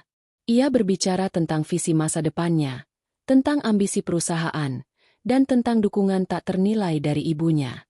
Tidak ada satupun kata yang keluar dari mulut Satria tentang kontribusi Rilly, tentang kesetiaan Rilly di saat-saat sulit, atau tentang pengorbanan yang dilakukan oleh istrinya selama ini di dalam rumah tersebut. Rilly berdiri di sudut ruangan, di balik pilar besar, menatap suaminya dengan perasaan yang begitu hampa. Ia akhirnya benar-benar menyadari bahwa di mata suaminya dan di mata keluarga ini, ia hanyalah sebuah aksesoris yang bisa dibuang kapan saja jika tidak lagi menguntungkan. Ketika pesta berakhir dan para tamu mulai meninggalkan rumah, Rilly harus menghadapi kenyataan pahit lainnya. Tugasnya belumlah selesai. Buatik memerintahkan Rilly untuk membersihkan seluruh kekacauan setelah pesta, piring-piring kotor, sisa makanan yang menempel di karpet mahal, dan gelas-gelas pecah, sendirian, tanpa bantuan siapapun. Satria dan Buatik langsung masuk ke kamar untuk beristirahat dengan perasaan bangga atas kesuksesan acara tersebut. Rilly tinggal sendirian di ruang tamu yang kini tampak seperti reruntuhan pesta. Ia mengambil alat pembersih, menyapu lantai yang penuh dengan bekas sepatu para tamu yang memandangnya rendah tadi. Sambil bekerja, Rilly menatap cermin besar di dinding ruang tamu. Ia melihat bayangan dirinya sendiri, seorang wanita yang tampak lelah, kusam, dan tidak berdaya. Namun, jauh di balik tatapan matanya, ia melihat sesuatu yang berbeda. Ada api yang membara di sana. Ia menyadari bahwa malam ini adalah malam terakhir ia akan membiarkan dirinya direndahkan sedemikian rupa. Ia telah melayani keluarga ini dengan tulus, namun yang ia dapatkan hanyalah penghinaan. Rilly teringat akan wajah ayahnya, akan kehormatan keluarga Pak Baskoro yang selama ini ia jaga di dalam hatinya. Ia tidak lagi merasa sedih. Ia merasa tenang, sebuah ketenangan yang menakutkan bagi orang yang melihatnya. Rilly sudah tahu apa yang harus ia lakukan untuk membalas segalanya, bukan dengan kemarahan, tetapi dengan sebuah kebenaran yang akan menumbangkan rumah megah ini dari dalam. Ia menyelesaikan tugas terakhirnya, mematikan lampu ruang tamu, dan melangkah menuju kamarnya dengan langkah yang mantap, meninggalkan masa lalunya yang kelam di ruang tamu yang dingin. Malam setelah pesta syukuran itu meninggalkan sisa-sisa aroma parfum mahal dan bau sisa makanan yang menyesakkan di seluruh ruangan. Riley baru saja menyelesaikan pembersihan terakhir di dapur tepat saat jam dinding menunjukkan angka 2 pagi. Tubuhnya benar-benar mencapai titik nadir kelelahan. Setiap ototnya terasa seperti kawat yang ditarik hingga batas putus. Namun, bukan kelelahan fisik yang paling menyiksa jiwanya malam itu, melainkan kesadaran penuh bahwa ia telah memberikan seluruh baktinya, namun hanya menuai duri yang terus menusuk jiwanya. Ia melangkah menuju kamar mandi untuk membasuh wajahnya, menatap cermin dengan tatapan yang kini sepenuhnya berbeda. Tidak ada lagi sisa keraguan di sana. Yang tersisa hanyalah tekad yang dingin dan tenang. Saat Riley melangkah keluar dari dapur menuju lantai atas, hujan deras yang sejak tadi hanya terdengar sebagai rintik halus di atap, mendadak berubah menjadi badai yang mengamuk. Guntur menggelegar membelah langit, menciptakan suasana yang jauh lebih mencekam dari biasanya. Riley harus melewati ruang tamu yang kini gelap gulita karena seluruh lampu telah dimatikan. Saat ia mencapai area tengah, ia melihat Buatik berdiri di balkon lantai atas, menatap keluar dengan pandangan yang sulit diartikan, sementara Satria terlihat sedang mondar-mandir di ruang kerjanya dengan ponsel yang terus berbunyi, menandakan urusan bisnis yang sangat mendesak pasca pesta. Keesokan paginya, badai masih menyisakan hawa dingin yang menusuk. Riley terbangun bukan oleh alarm, melainkan oleh suara bentakan Buatik yang mengguncang pintu kamarnya. Ternyata, pesta semalam meninggalkan tumpahan anggur merah pada salah satu vas bunga anti koleksi kesayangan Buatik yang berada di sudut ruang tamu. Wanita itu menuduh Riley sengaja tidak membersihkannya dengan benar. Meskipun Riley ingat betul ia sudah menyekanya berkali-kali hingga tangannya lecet. Tanpa mendengar sepatah kata pun penjelasan, Buatik menarik rambut Riley, menyeretnya keluar dari kamar menuju ruang tamu yang masih basah lantaran atap yang sedikit bocor akibat hujan lebat semalam. Buatik tidak berhenti di situ. Ia memerintahkan Riley untuk segera membersihkan vas tersebut di teras luar rumah, di tengah hujan yang masih turun dengan derasnya. Riley tertegun sejenak. Meminta seseorang membersihkan barang pecah belah di luar rumah saat badai sedang berlangsung adalah bentuk kekejaman yang nyata. Namun, Satria yang muncul dari balik pintu ruang kerja justru mendukung ibunya. Dengan suara dingin tanpa empati sedikit pun, Satria memerintahkan Riley untuk segera melaksanakan perintah ibunya agar vas itu kembali berkilau sebelum ia kembali dari kantor nanti siang. Jangan manja, Riley. Kamu hanya perlu melakukan apa yang diperintahkan, ucap Satria datar. Lalu berbalik pergi untuk menyiapkan diri berangkat bekerja. Riley berdiri mematung di teras depan. Hujan mengguyur tubuhnya hingga basah kuyup dalam hitungan detik. Dinginnya air hujan menembus hingga ke sumsum tulangnya. Namun rasa sakit di hatinya jauh lebih hebat daripada itu. Ia menatap ke dalam rumah melalui pintu kaca yang transparan.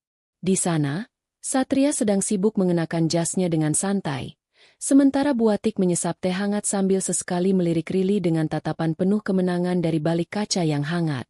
Riley perlahan berjongkok, mulai menggosok vas bunga itu di bawah guyuran air hujan yang bercampur dengan lumpur dari halaman.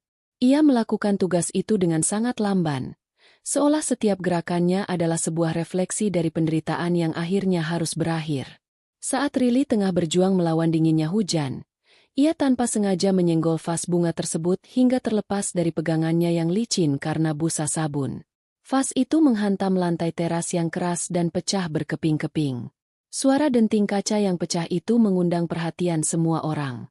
Buatik bergegas keluar dengan wajah yang sudah dipenuhi oleh kebencian yang meluap.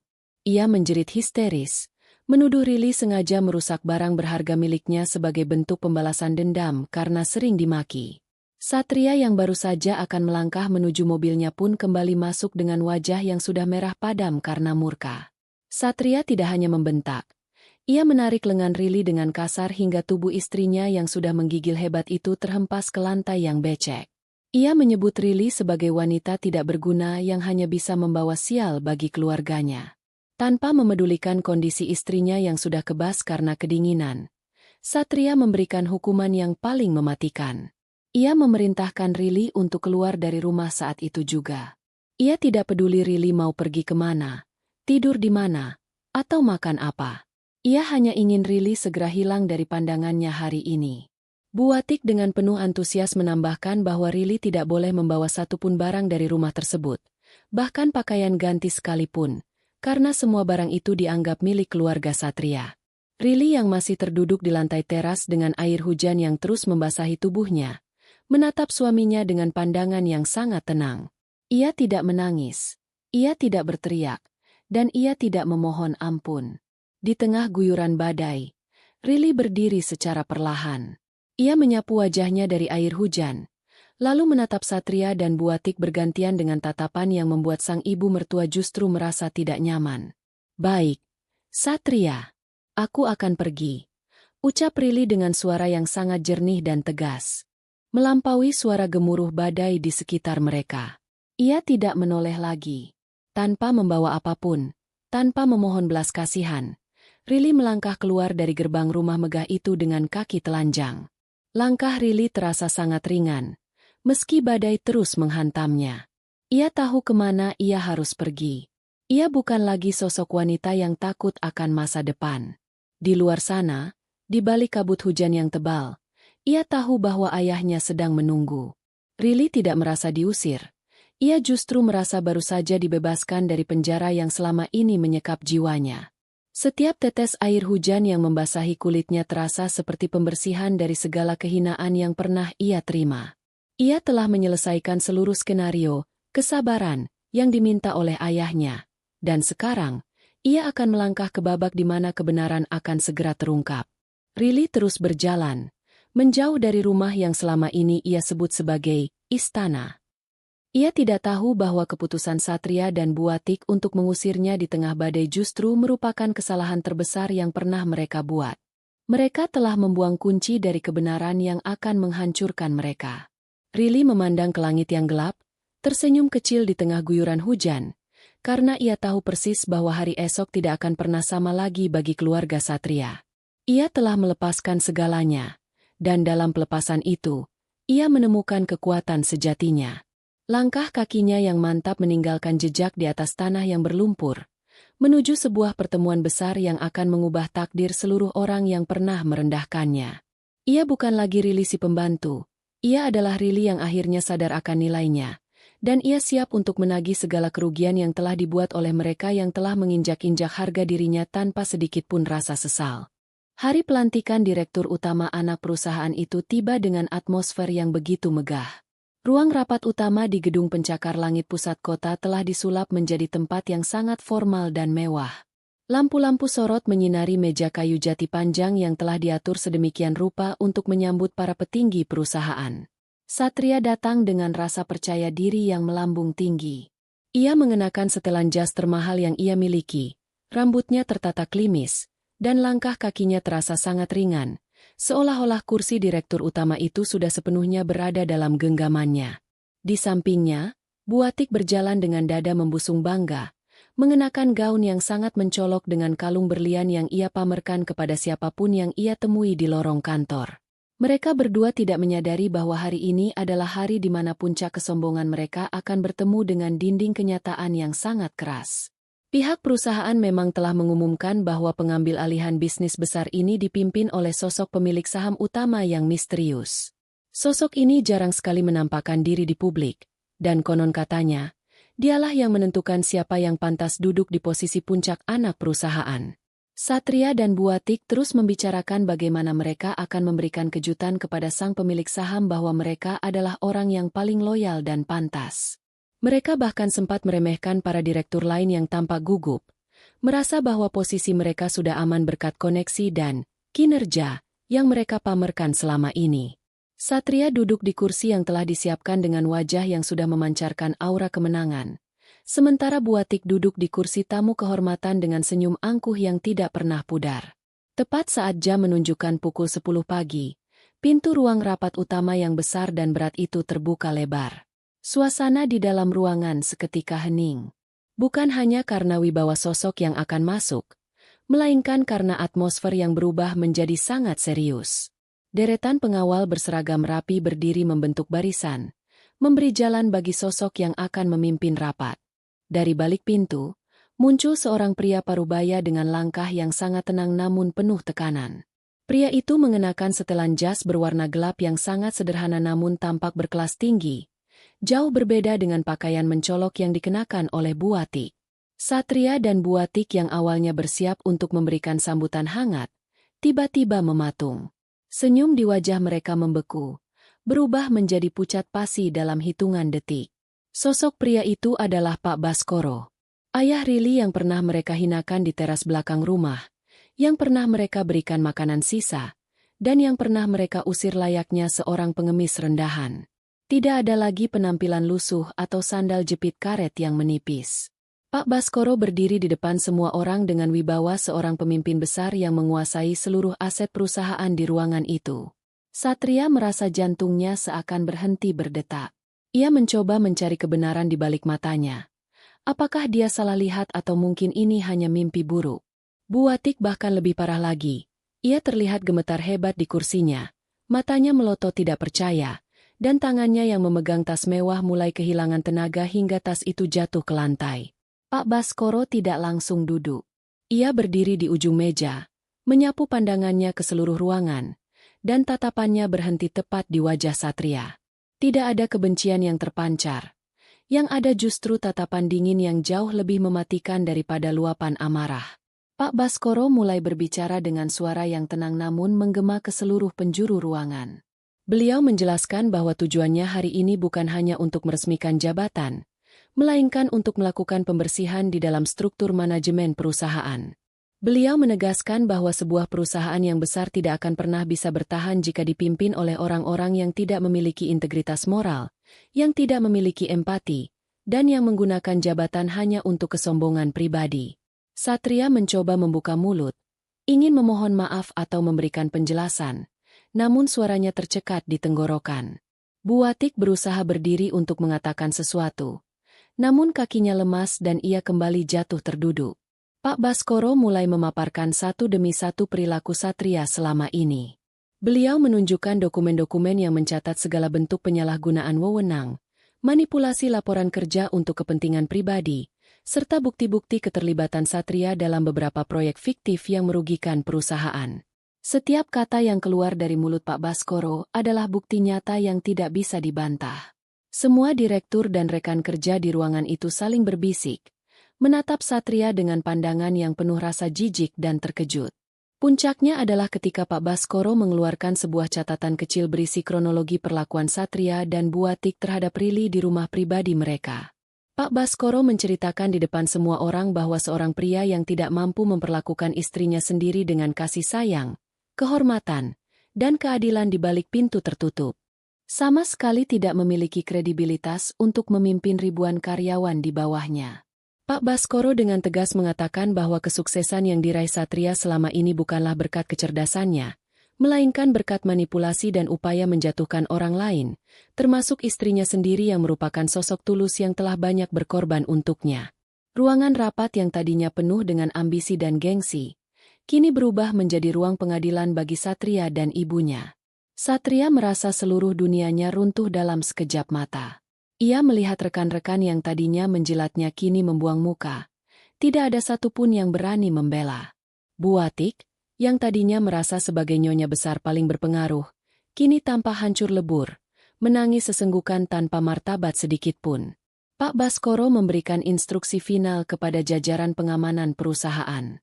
Satria secara resmi diberhentikan dari posisinya saat itu juga. Hak-haknya dicabut, dan ia diperintahkan untuk segera mengosongkan ruang kerjanya. Tidak ada kesempatan untuk negosiasi. Tidak ada tempat untuk memohon ampun. Pak Baskoro menutup rapat hari itu dengan satu kalimat yang akan terus menghantui Satria seumur hidupnya. Pangkat dan jabatan bisa kalian beli dengan uang, namun kehormatan dan martabat adalah sesuatu yang hanya bisa kalian miliki jika kalian tahu cara memperlakukan manusia sebagai manusia. Setelah Pak Baskoro berlalu meninggalkan ruangan bersama para pengawal setianya, Satria dan Buatik dibiarkan sendirian di dalam ruangan yang dingin tersebut. Mereka dikelilingi oleh tatapan sinis dari orang-orang yang dulu mereka remehkan. Keangkuhan yang mereka bangun dengan susah payah selama bertahun-tahun kini hancur berkeping-keping menjadi debu. Satria terduduk lesu di kursinya, menyadari bahwa ia telah kehilangan segalanya. Karir, reputasi, dan yang paling parah, ia telah membuang seseorang yang paling mencintainya dengan tulus demi sebuah kebohongan yang kini berbalik menghancurkannya. Di luar jendela gedung yang tinggi itu, hari mulai mendung, mencerminkan masa depan mereka yang kini tidak lagi memiliki cahaya. Sementara Pak Baskoro melangkah keluar dengan tenang, membawa serta keadilan yang selama ini tertunda untuk putrinya, Rili. Kehancuran itu terasa begitu nyata saat Satria dan Buatik melangkah keluar dari gedung megah perusahaan tersebut. Mereka tidak lagi disambut dengan senyum hormat oleh satpam atau sapaan ramah dari karyawan lainnya. Sebaliknya, setiap mata yang memandang mereka kini dipenuhi dengan rasa cemooh, kekaguman yang berubah menjadi jijik, dan tatapan penuh tanya mengenai apa yang sebenarnya terjadi di ruang rapat tadi. Satria berjalan dengan langkah gontai. Jas mahalnya kini terasa seperti beban yang sangat berat dan memuakan. Sementara Buatik terus meracau tidak jelas, menyalahkan keadaan, menyalahkan orang lain, dan sesekali berteriak bahwa ini semua adalah konspirasi untuk menjatuhkan mereka. Tidak ada lagi sisa-sisa wibawa nyonya besar di wajah wanita itu. Yang tertinggal hanyalah kekacauan emosi yang memalukan. Perjalanan pulang menuju rumah mereka yang selama ini dianggap sebagai simbol kesuksesan terasa seperti perjalanan menuju pemakaman bagi ambisi mereka sendiri. Sepanjang jalan, Satria terus merenungkan setiap kata yang diucapkan oleh Pak Baskoro di dalam ruang rapat. Ia baru menyadari betapa bodohnya ia selama ini, membiarkan ibunya mendikte kehidupan pribadinya hingga menghancurkan satu-satunya orang yang benar-benar peduli padanya. Rili. Rasa sesal yang amat dalam mulai merayap di dadanya. Namun rasa sesal itu datang terlambat, tertutup oleh lapisan gengsi yang masih tersisa. Sementara itu, Buatik tidak henti-hentinya memaki, mengatakan bahwa semua ini pasti ulah Rili yang telah menghasut ayahnya untuk membalas dendam dengan cara yang sangat kejam. Sesampainya di rumah, mereka disambut oleh keheningan yang mencekam. Tidak ada lagi kehangatan dekorasi rumah yang megah. Yang ada hanyalah bayang-bayang kesombongan mereka sendiri yang kini terasa menyesakan. Satria langsung menuju ruang kerjanya, mencoba membuka laptop dan ponselnya untuk mencari celah agar bisa memperbaiki keadaan. Namun ia segera menyadari bahwa semua aksesnya telah diblokir secara total. Seluruh rekening bank atas nama perusahaan yang selama ini ia gunakan untuk membiayai gaya hidup mewah mereka telah dibekukan. Ia tidak memiliki apa-apa lagi. Hartanya, statusnya, jabatannya, semuanya lenyap dalam satu hari oleh tangan pria yang pernah ia hina di teras belakang rumahnya sendiri. Buatik, di sisi lain, masih terjebak dalam delusinya. Ia sibuk mengumpulkan perhiasan-perhiasannya, berteriak bahwa mereka masih kaya dan bahwa ini hanyalah rintangan sementara.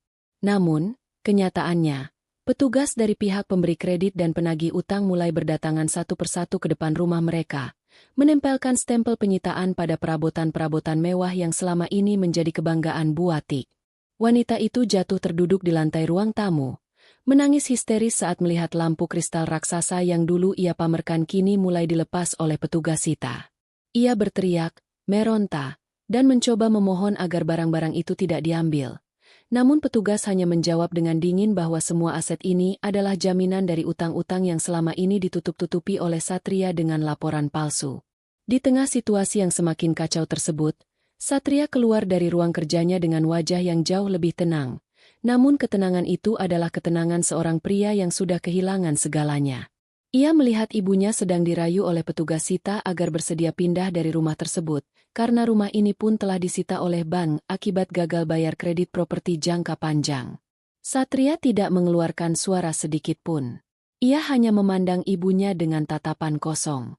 Untuk pertama kalinya, Satria melihat ibunya bukan sebagai sosok wanita kuat yang perkasa, melainkan sebagai seorang wanita tua yang rapuh, egois, dan kini harus menghadapi konsekuensi atas segala perbuatannya sendiri. Mereka akhirnya diusir secara paksa dari rumah megah itu sebelum matahari terbenam.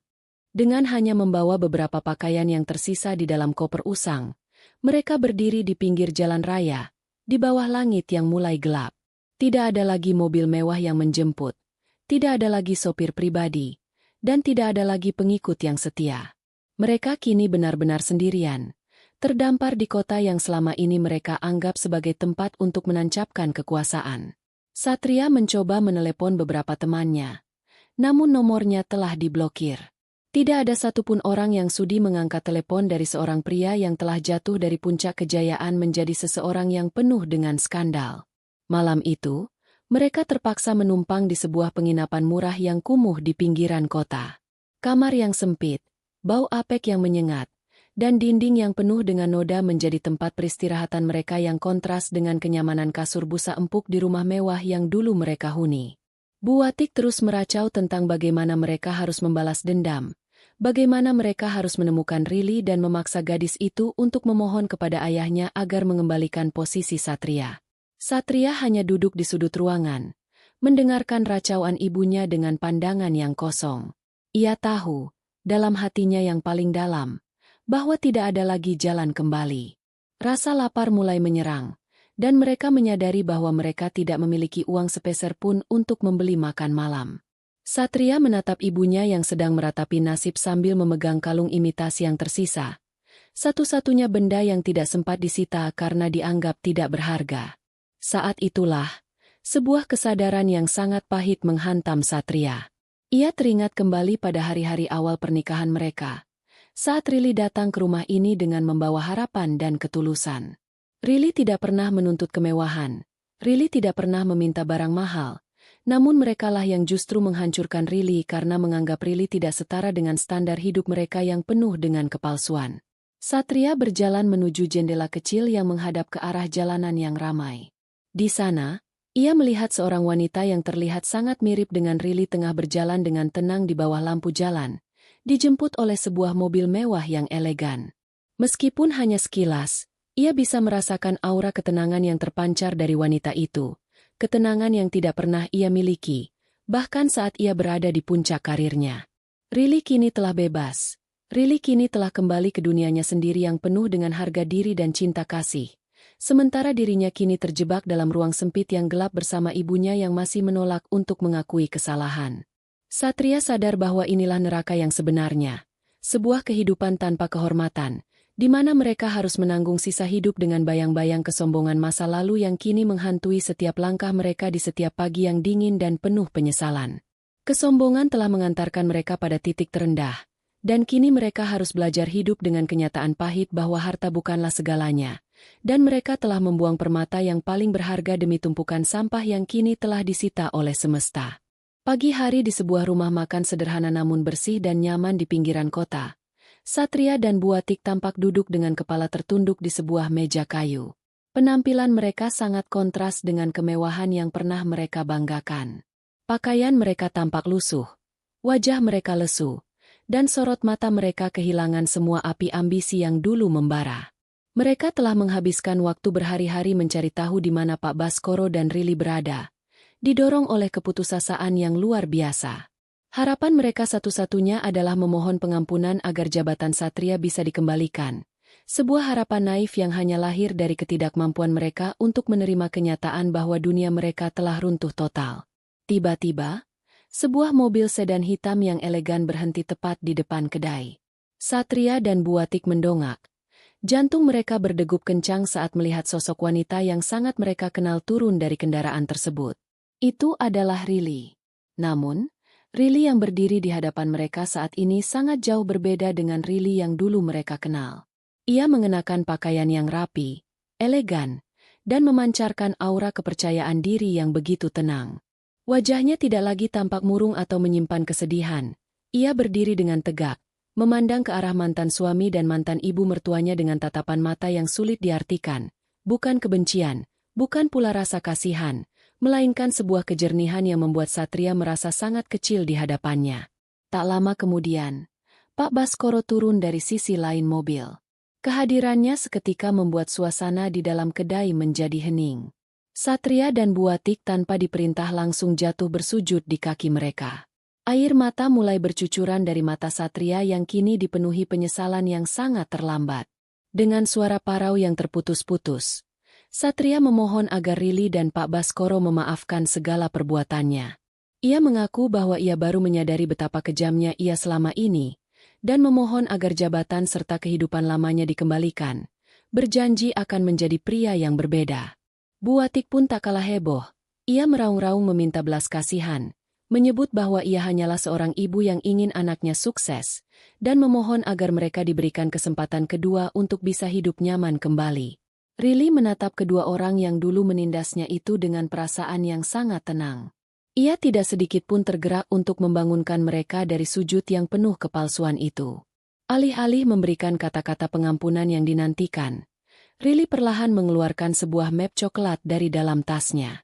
Ia meletakkan map itu di atas meja tepat di depan Satria yang masih berlutut. Dengan gerakan tangan yang sangat anggun dan pasti, Riley membuka map tersebut dan menunjukkan isi di dalamnya. Itu adalah surat cerai yang sudah ditandatangani oleh Riley dan telah disahkan secara hukum. Riley kemudian berbicara dengan nada suara yang sangat jernih, tenang, dan tidak menunjukkan tanda-tanda kemarahan sedikitpun. Riley berkata, seorang laki-laki yang buta terhadap penderitaan istrinya di dalam rumahnya sendiri, tidak pantas memimpin sebuah keluarga, apalagi memimpin sebuah perusahaan. Aku diam selama ini bukan karena aku lemah, tapi karena aku ingin melihat sejauh mana kalian bisa menghargai manusia. Kini aku tahu, rasa hormat kalian hanya sebatas pada jabatan dan harta, bukan pada ketulusan hati. Kalian datang bukan karena kalian menyesali perbuatan kalian terhadapku, tetapi karena kalian menyesali hilangnya kemewahan yang kalian nikmati. Kalimat itu menghujam tepat ke jantung Satria. Ia tersentak, sujudnya terhenti, dan ia hanya bisa menatap Riley dengan pandangan kosong yang dipenuhi oleh kehancuran batin yang semakin dalam. Pak Baskoro, yang sejak tadi hanya dia mengamati, ikut angkat bicara dengan wibawa yang membuat Satria dan Buatik semakin tidak berani mengangkat wajah. Beliau menegaskan bahwa jabatan dan kesuksesan bukanlah hak yang bisa diminta dari belas kasihan orang lain setelah segala kejahatan yang dilakukan. Pak Baskoro menjelaskan bahwa posisi yang pernah Satria miliki adalah sebuah amanah yang ia sia-siakan, dan di dunia profesional maupun pribadi, kepercayaan yang telah dirusak tidak bisa diperbaiki hanya dengan permintaan maaf yang berbau kepentingan. Beliau berbalik memunggungi mereka, memberi isyarat kepada Riley bahwa percakapan ini sudah selesai sepenuhnya. Riley kemudian berbalik badan tanpa menoleh sedikit pun. Ia melangkah menuju mobilnya dengan kepala tegak, meninggalkan masa lalunya yang kelam di belakang. Satria dan Buatik masih terdiam di lantai. Tidak ada lagi kata yang bisa mereka ucapkan. Di saat itulah, Satria menyadari bahwa ia telah kehilangan berlian paling berharga dalam hidupnya hanya demi mempertahankan kesombongan yang tidak memiliki arti. Ia melihat mobil yang ditumpangi Riley perlahan menjauh, membawa pergi sosok wanita yang dulu ia anggap tidak layak, namun kini justru tampak jauh lebih mulia daripada dirinya sendiri. Kehidupan setelah hari itu berubah drastis bagi Satria dan Buatik. Satria harus memulai karirnya dari titik nol, bekerja sebagai staf biasa di perusahaan kecil dengan gaji yang hanya cukup untuk memenuhi kebutuhan pokok, jauh dari hiruk-pikuk kekuasaan yang dulu ia gila-gilai. Buatik, yang kini tak lagi memiliki pelayan untuk disiksa, harus mengerjakan seluruh pekerjaan rumah tangganya sendiri di masa tua. Ia hidup dalam penyesalan yang membayangi setiap harinya, meratapi betapa angkuhnya ia dulu saat menolak keberuntungan yang pernah ada di depan matanya sendiri. Sementara itu, Riley memulai hidup barunya dengan penuh kebahagiaan. Ia kembali ke pangkuan keluarganya yang penuh dengan kasih sayang tulus. Ia tidak hanya menjadi sosok yang lebih kuat, tetapi juga mulai mengelola yayasan pendidikan milik ayahnya, memberikan kesempatan bagi orang-orang yang kurang beruntung untuk mendapatkan kehidupan yang lebih baik. Riley membuktikan bahwa harga diri seorang wanita tidak diukur dari jabatan atau kekayaan suaminya, melainkan dari kedalaman hatinya yang mampu tetap jujur di tengah badai kehinaan. Ia hidup dengan kedamaian yang sejati, jauh dari rumah-rumah besar yang penuh kepalsuan, menemukan makna kebahagiaan yang sebenarnya dalam pengabdian dan ketulusan. Masa lalu yang pahit kini hanyalah pelajaran berharga yang telah membentuknya menjadi sosok wanita yang jauh lebih luar biasa. Seseorang yang tidak akan pernah lagi membiarkan dirinya diinjak-injak oleh kesombongan siapapun. Pesan moral: hargailah orang yang menemanimu dari bawah dengan tulus, karena kamu tidak pernah tahu doa siapa yang sebenarnya menopang keberhasilanmu.